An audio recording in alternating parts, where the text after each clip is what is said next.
자, 오늘 저는요, 우리 이런 교회 되게 하소서라고 하는 제목으로 좀 함께 말씀을 나누도록 하겠습니다.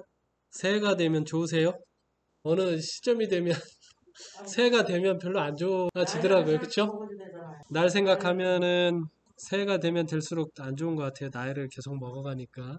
네, 근데 예수님이 오실 때를 생각을 하면 한 해 한 해 더 가까워진다고 생각을 하면 또 그것도 즐겁고 기쁜 일이 아닌가 생각이 들어요. 제가 이제 인사말로 이거 여러분들에게 이제 보내드렸는데 어저께 읽은 말씀이에요. 대쟁투는 끝났다. 오직 조화와 기쁨의 맥박만이 온 우주의 만물을 통하여 고동한다. 생명과 빛과 환희가 만물을 창조하신 분에게서 끝없이 넓은 우주로 퍼져나간다. 만물은 하나님은 사랑이시라고 선포한다. 제가 생각하기에 끝남에 대한 가장 아름다운 구절이고요. 또 시작에 대한 가장 아름다운 구절이 아닐까 생각이 듭니다. 그래서 2021년도도 끝나고 2022년도가 좀 새롭게 시작이 되는데, 자, 이 모습에 우리 삶에서 이 모습에 조금이라도 작년보다는 더 많이 닮아갔으면 좋겠다라고 하는 그런 마음을 갖게 되네요. 2022년도 되면서 새로운 계획들을 좀 세우셨나요? 정신이 없어가지고 그럴 새가 없나요? 어쨌든 여러 일들이 이제 닥칠 건데요. 그 중에 교회로서의 우리의 모습, 이것이 우리가 세우는 2022년도의 계획이 주가 되기를 좀 바라는 좀 마음이 있습니다. 아, 내가 교회로서 2022년도는 어떻게 살아갈까? 이것이 내 2022년도의 계획의 주된 모습이 되었으면 좋겠다라고 하는 거죠. 이 서정환 앞에서는요, 요 책자가 무슨 책자인가 하면, 어, 말씀 묵상 범위를 이렇게 해놓은 책자예요. 근데 작년에 2021년도에 사복음서하고 시대의 소망을 이렇게 매일 1년 365일 해가지고 이제 묵상표를 만들어서 진행을 했고요. 2022년도에는 교회이신 그리스도라고 하는 제목으로 사도행전부터 해서 계시록, 그 다음에 예언의 시는 사도행적하고 각 시대의 대쟁투. 이것을 이제 말씀 묵상 표를 만들어 가지고 매일 하도록 좀 권장을 하고 있습니다. 왜냐하면 이제 코로나 시기를 지나면서 교회에 대한 생각들을 우리가 좀 재정립할 필요가 있는데, 올해 우리가 이 말씀을 좀 살피면 굉장히 커다란 유익이 있지 않을까 생각이 듭니다. 그래서 서정환 앞에 앱에 매일 이렇게 말씀 묵상을 녹음하신 분들이 좀 올려주셔요. 그래서 그것을 들으면서도 할 수 있으니까 가능하시면 이것들을 활용해서 매일 묵상하시면 좋겠다. 그런 생각이 듭니다. 우리 한 사람 한 사람이 교회로서 교회의 머리 되시는 그리스도께서 우리의 삶을 이제 어떻게 이끌어 가시는지 경험하는 그런 한 해가 되면 참 좋겠다라고 하는 생각이 듭니다. 필요하신 분은 제가 드릴 테니까 가져가시면 좋을 것 같아요. 그거 활용해가지고 매일 옆에다 놓고요. 이렇게 말씀 묵상표 옆에 놓고 그 범위만큼 이제 읽으시고 체크하시고 깨달은 거 있으면 여기 빈칸에 이제 적어 놓으시고 유익이 될 겁니다. 활용해 보시면 좋을 것 같습니다. 오늘 이제 본문의 말씀 읽을게요. 사도행전 1장 3절로 8절에 있는 말씀입니다. 같이 읽겠습니다. 사도행전 1장 3절로 8절. 시작. 그가 고난 받으신 후에 또한 그들에게 확실한 많은 증거로 친히 살아계심을 나타내사 40일 동안 그들에게 보이시며 하나님 나라의 일을 말씀하시니라. 사도와 함께 모이사 그들에게 분부하여 이르시되 예루살렘을 떠나지 말고 내게서 들은 바 아버지께서 약속하신 것을 기다리라. 요한은 물로 침례를 베풀었으나 너희는 몇 날이 못되어 성령으로 침례를 받으리라 하셨느니라. 그들이 모였을 때에 예수께 여쭈어 이르되 주께서 이스라엘 나라를 회복하심이 이때니이까. 이르시되 때와 시기는 아버지께서 자기의 권한에 두셨으니 너희가 알 바 아니요 오직 성령이 너희에게 임하시면 너희가 권능을 받고 예루살렘과 온 유대와 사마리아와 땅끝까지 이르러 내 증인이 되리라 하시니라. 예수님께서 부활하신 후 며칠간이요? 40일간 하나님 나라의 일을 보여주시고 말씀을 해주셨습니다. 그리고 그 하나님의 나라를 세우기 위해서 성령 충만을 기다리면서 예루살렘을 떠나지 말라고 하시죠. 본문의 말씀에 의하면 자, 이렇게 40일의 시간을 예수님과 보낸 후에 제자들은 어떤 기대를 갖게 되었을까요? 40일간 예수님께서 하나님 나라를 보여주시고 하나님 나라에 대해서 가르쳐 주시고 했어요. 그러면 제자들이 어떤 기대를 좀 가질까요? 6절에 보면 그들이 이런 기대를 갖지 않습니까? 이스라엘 나라를 회복하심이 이때니까. 이 말이 무슨 의미예요? 여전히 제자들은 로마의 압제로부터 민족과 자신을 해방시켜줄 그런 메시아로서의 예수님에 대한 기대. 그 나라가 세워질 때 자신도 한 자리를 차지하고 싶은 꿈, 제자들에게 여전히 있었던 것으로 보이죠? 예수님이 부활도 하셨겠다. 이제 세우면 되겠지. 이런 생각을 제자들이 이제 가지고 있습니다. 예수님께서 십자가에서 죽으시면서 뭐 그런 꿈 허무하게 사라졌다가 이제 부활을 하고 나니까 막 더욱 강력하게 그 꿈이 이제 타올라가지고 그 기대감의 표현이죠. 이스라엘 나라를 회복하심이 이때니까 라고 하는 그런 질문을 하는 겁니다. 제자들에게는 여전히 하나님께서 이스라엘 나라를 더 많이 축복해야 된다고 생각하고 있습니다. 그리고 자신들을 더욱 중요하게 사용해야 한다고 생각하고 있는 것이죠. 여전히 누가 중심이에요? 예, 이스라엘 나라가 중심이고 자기 자신이 이제 중심인 겁니다. 여기 자기 중심성이라고 하는 심리학 용어가 있는데요. 예를 들어 이런 겁니다. 암에 걸릴 확률이 4분의 1입니다. 지금 현재. 그런 이야기를 들으면 다른 사람이 암에 걸릴 확률은 몇 분의 몇이에요? 4분의 1입니다. 4명 중에 1명은 걸리겠지. 근데 내가 걸릴 확률은 몇 프로예요? 내가 걸릴 확률은 0%입니다. 그렇게 생각을 합니다, 우리가. 자, 이 몸도 건강하고요. 업무 성과도 좋고요. 인간관계도 괜찮고 가족도 화목한 이런 경우는 확률적으로 많습니까? 적습니까? 적어요. 몸도 건강하고 업무도 잘 처리하고 인간관계도 좋고 가족도 화목한 이런 경우는 그렇게 많지 않아요. 그런데 우리 모두는 내 가정은 나와 관계된 거는 반드시 그렇게 되어야 한다고 생각합니다. 그게 기본이라고 생각을 하죠. 그래서 여기서 이제 뭔가 좀 삐그덕거리기 시작을 하면 되게 억울하게 생각을 합니다. 그런 경우는 많지 않은데 그게 기본이라고 생각을 하니까 나는 그렇게 해야 된다고 생각을 하니까 뭐 다른 사람이 업무에 대해서 나에게 무슨 이야기를 한다든지 인간관계에 대해서 뭐라고 얘기하면 굉장히 부당하다고 생각을 하게 되죠. 관계에 대해서 이제 더 생각을 해보면 내가 남에게 잘해주는 것은 당연한 겁니까?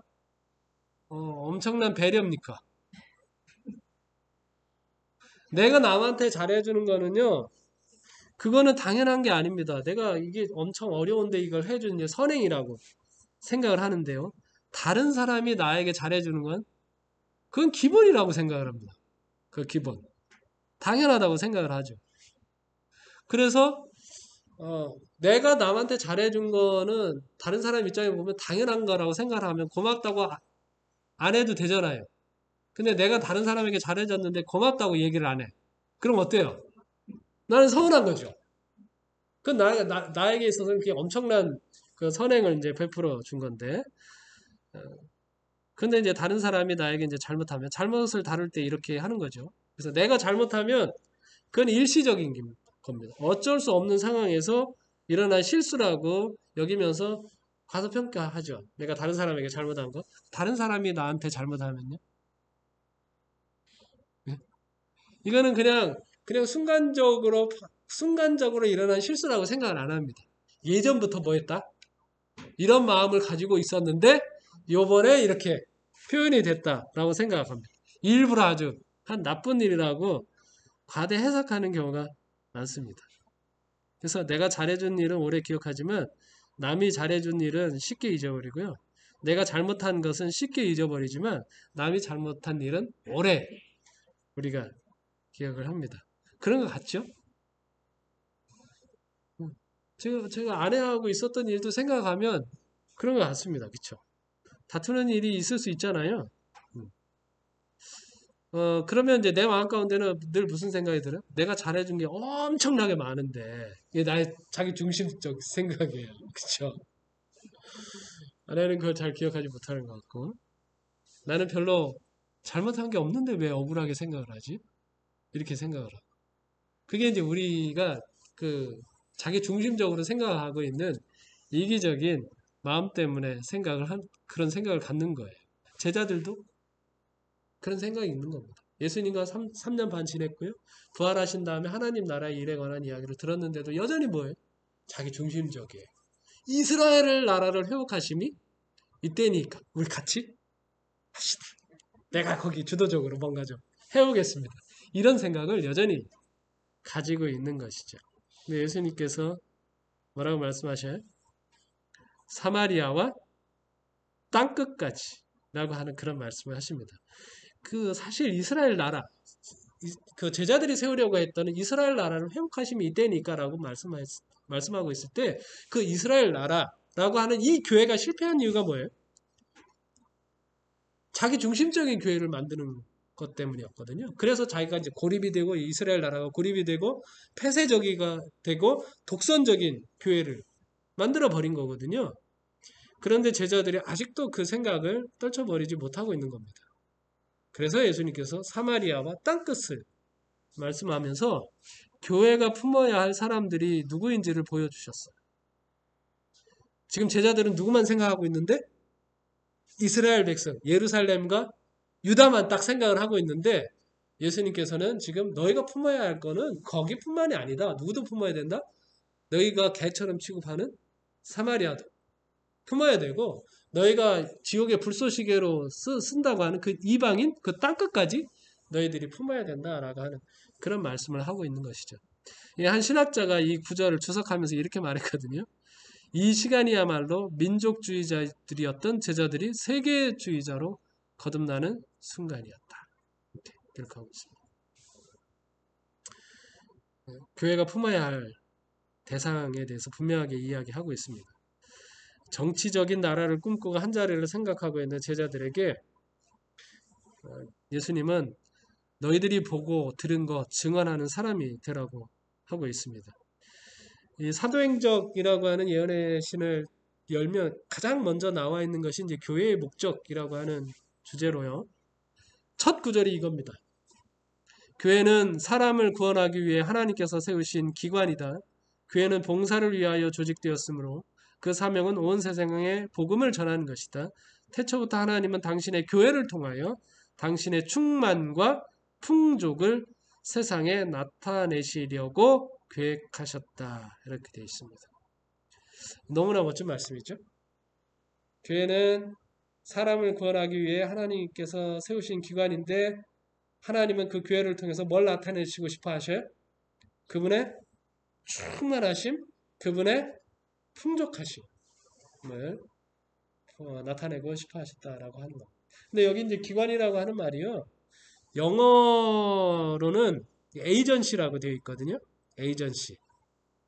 그래서 이게 기관이라고 하는 말보다는 이제 대행사라고 번역하면 더 좋지 않을까 생각이 듭니다. 옛날엔 이제 에이전트, 에이전시라고 하는 말을 잘 몰랐는데 요즘은 잘 아시죠? 에이전시, 에이전트. 그 사람들이 무슨 일을 하죠? 네? 그야말로 대행하는 거거든요. 그래서 여기 이제 류현진이라고 하는 그 야구 선수의 에이전트가 스캇 보라스라고 하는 사람인데 이 사람이 그 류현진이 어느 팀에서 이 공을 던져야 될지 그가 막 자기가 알아가지고 조사해가지고 막 그 얼마에 계약을 할지 하나요? 류현진이? 아니요. 류현진은 뭐만 해요? 공만 열심히 던져요. 그러면 어느 팀에 가면 가장 이 능력치를 잘 발휘할지, 어느 팀에서 가장 잘 대우할지에 대해서 연구하고 계약을 거의 체결해 놓는 건 누가요? 저 에이전트가 하는 거예요. 에이전트가. 그거 다 조사하고 연구해가지고. 다시 말하면, 류현진이 하나님이라면, 이 스카포라스, 이거 에이전트는 누구라는 거예요? 우리가 교회가 그 에이전트라고 이야기하고 있는 겁니다. 그래서 하나님을 대신해서 사람들을 만나서 막 계약을 체결하고 그들과 하나님을 한 팀이 되게 하는 역할을 누가 해요? 예, 교회입니다. 근데 이제 이 교회라고 하는 이 에이전트는 세상에 있는 대행사하고는 조금 달라요. 세상에 있는 대행사는 이쪽의 유익을 얻기 위해서 저쪽을 뭐예요? 가급적이면 손해를 많이 봐서라도 손해를 보는 거를 눈치채지 못하게 해서 뭐하게 하는 거예요? 계약을 체결하는 게 세상에 있는 에이전트라면 이게 교회라고 하는 에이전트는 뭐예요? 하나님을 대신해서 세상 사람들을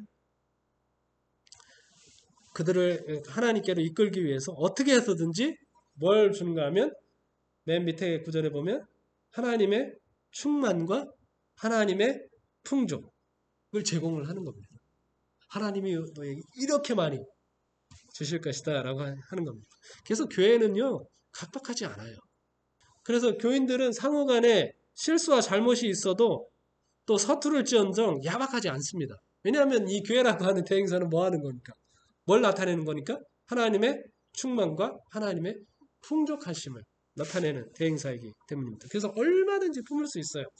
쉽게 비난하지도 않고 쉽게 화를 내지도 않습니다. 세상에 대해서 넉넉한 거죠. 이게 교회입니다.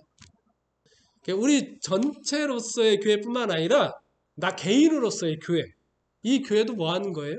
우리는 각박하지 않아요. 야박하지 않습니다. 우리는 다른 사람에게 늘 풍족하고 풍성하고 충만한 그런 사람이 되어야 한다라고 하는 것이죠. 이 에머트 팍스라고 하는 사람이 사랑의 위대함과 이제 아름다움에 대해서 이제 아주 시적으로 멋지게 표현해 놓은 글인데요. 충분한 사랑이 정복할 수 없는 어려움이란 없고 치료할 수 없는 병도 없으며 열 수 없는 문도 없고 건널 수 없는 해협도 없으며 무너뜨릴 수 없는 벽도 없고 뉘우치게 할 수 없는 죄도 없습니다. 근심의 뿌리가 얼마나 깊은지는 문제가 되지 않습니다. 앞날이 얼마나 절망적으로 보이는지도 매듭이 얼마나 단단한지도 저지른 실수가 얼마나 거대한지도 문제가 되지 않습니다. 충분한 사랑은 이 모든 것을 녹여버릴 것입니다. 충분히 사랑할 수만 있다면 당신은 이 세상에서 제일 행복하고 강한 사람이 될 수 있습니다. 왜냐하면 충분한 사랑이 있으면 다 뭐하니까? 다 녹여버릴 수 있으니까.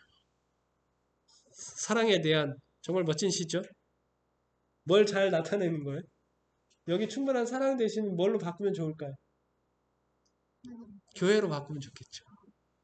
그렇죠? 교회로.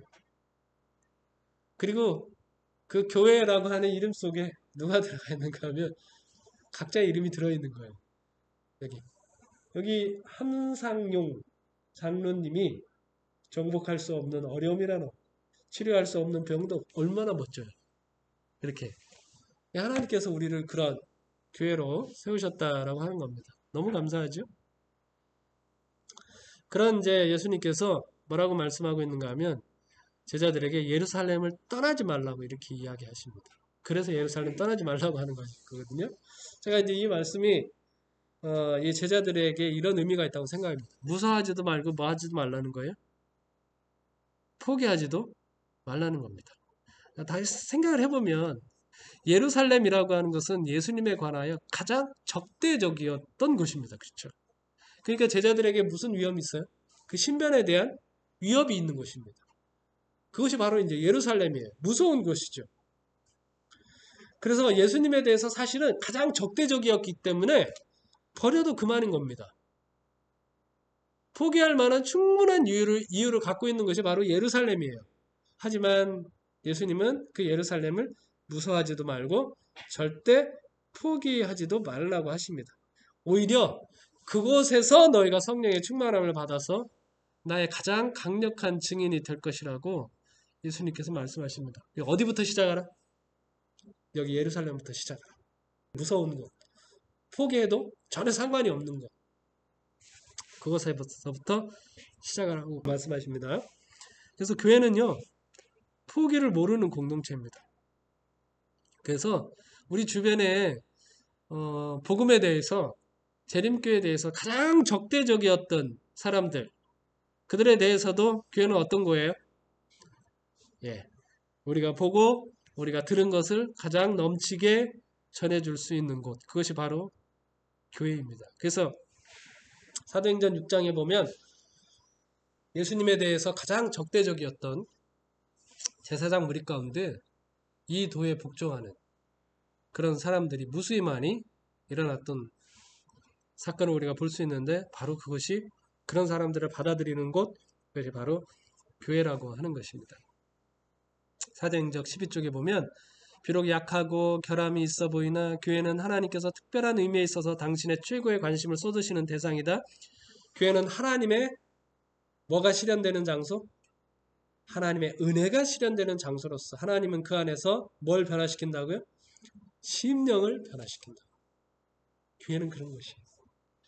교회는 하나님의 은혜가 실현되는 장소입니다.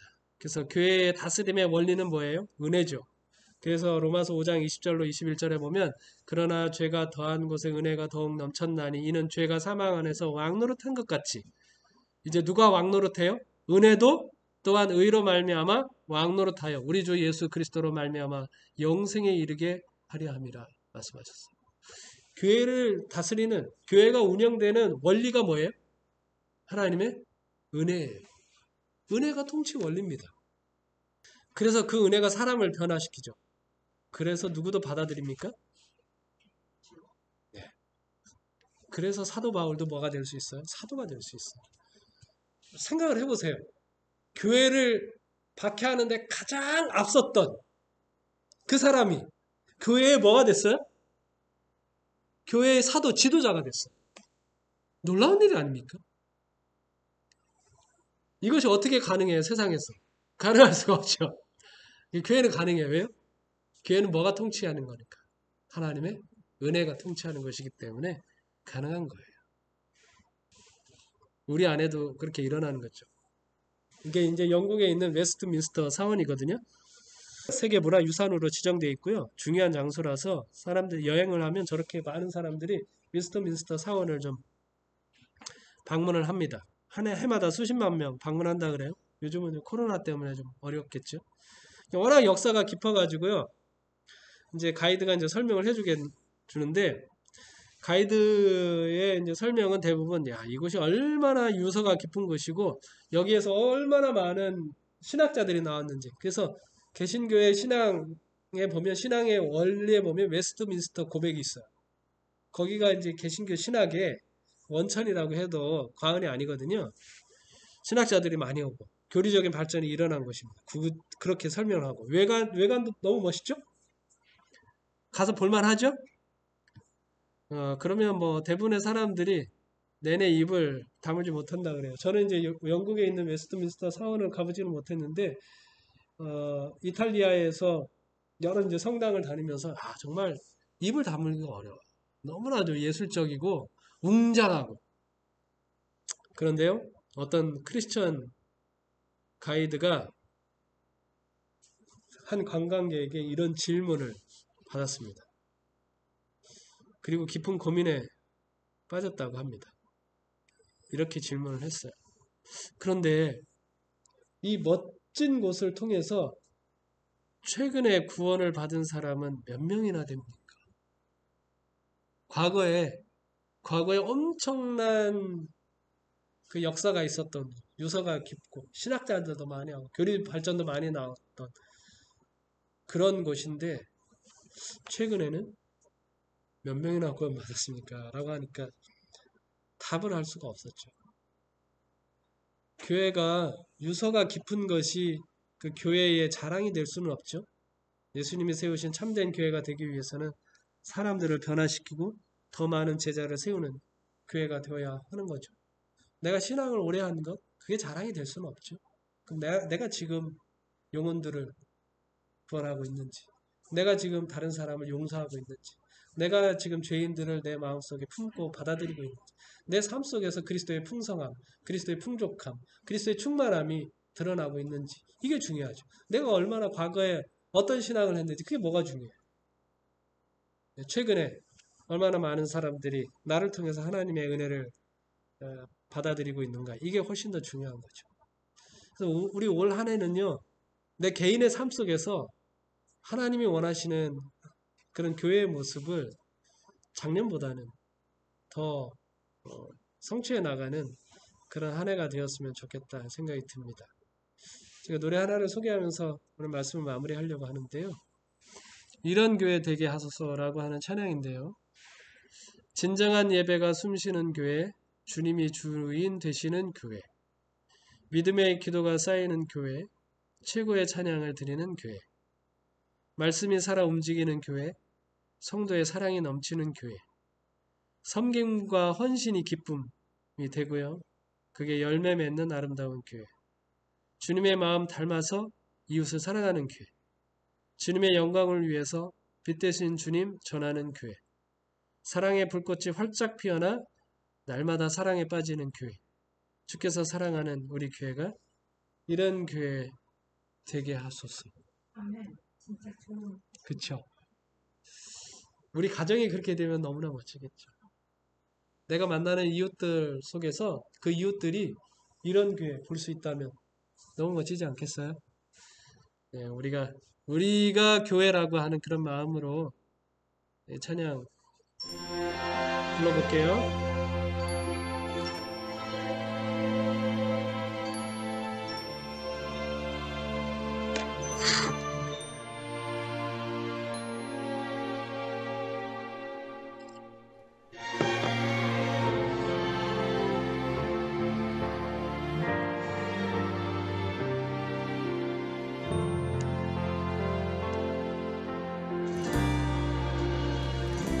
진정한 예배가 숨쉬는 교회, 주님이 주인 되시는 교회, 믿음의 기도가 쌓이는 교회, 최고의 찬양을 드리는 교회, 말씀이 살아 움직이는 교회, 성도의 사랑이 넘치는 교회, 섬김과 헌신이 기쁨이 되어 열매 맺는 아름다운 교회,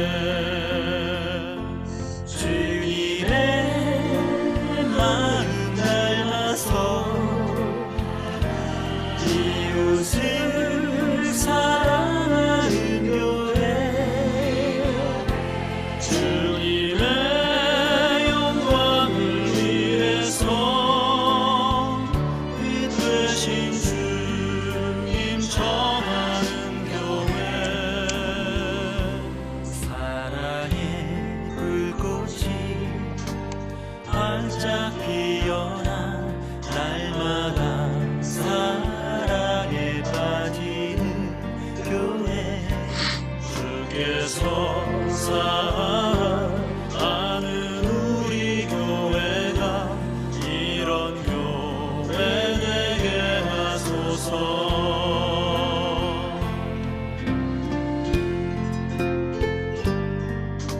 어렵진 않죠, 노래? 들어보세요.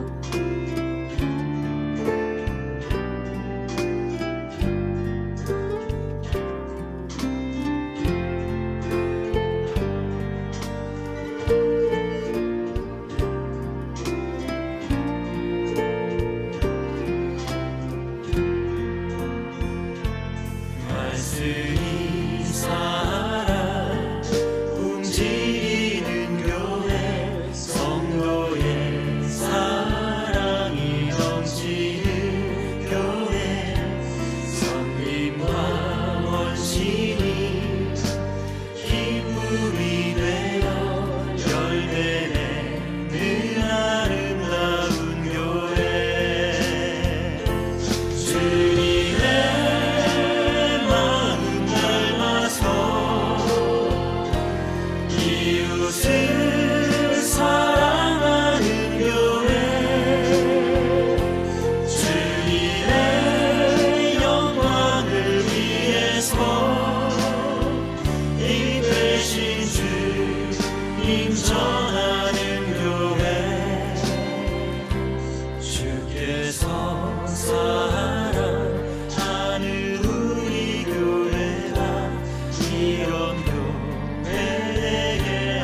주께서 사랑하는 우리 교회가 이런 교회 되게 하소서. 이런 교회 되게 하소서. 이런 교회 되게 하소서.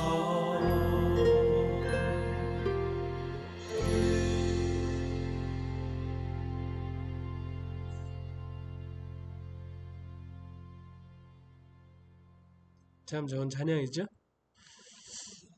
하나님께서 최고의 관심을 쏟는 대상 뭐예요? 교회입니다.